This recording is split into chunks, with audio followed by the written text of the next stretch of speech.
ఆహా! అది డైరెక్ట్‌గా స్టేట్ గవర్నమెంట్‌కి వస్తున్నాయి. అవును. అదే. అది గ్రామీణ స్థాయిలో ఎళ్ళలేదు అనేది కదా! వీళ్ళు. మా వరకు రాలేదు. ఇప్పుడు డబ్బులు పంచాయతీ రాజ్ నిధులని. సమస్య గాదు. హ్మ్.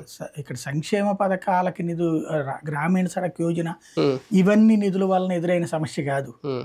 అయ్యయితే గనక ప ఈళ్ళు వెనక్కి తీసుకోవడానికి వేరే వాటికి మళ్ళించడానికి కూడా కుదరదు. కుదరదు. హ్మ్. అయి. హ్మ్. కాకపోతే ఏంటంటే ప్రపోజల్ పంపించేటప్పుడు 70-30% షేర్ ఉంటది. హ్మ్. దాంట్లో. హ్మ్. ఒక గ్రామీణ రోడ్ ఎయ్యాలనుకోండి. అవును. లేదా ఒక హైవే ఎయ్యాలి. ఆ! దాంట్లో ఏం జేయాలి?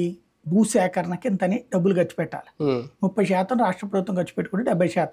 హ్మ్. కొన్నిటికి 60% పెట్టుకుంటే 40% మనం పెట్టుకుంటే 60%. హ్మ్.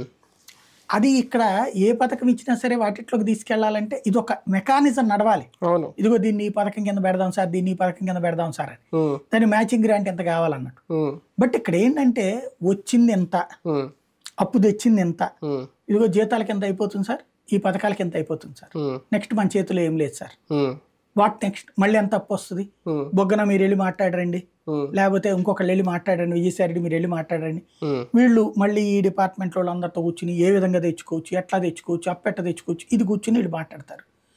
అవన్నీ కేంద్రం దగ్గరికి వెళ్ళి వాళ్ళతో ఇబ్బంది కాకుండా ఓకే చేయించుకుని వస్తారు.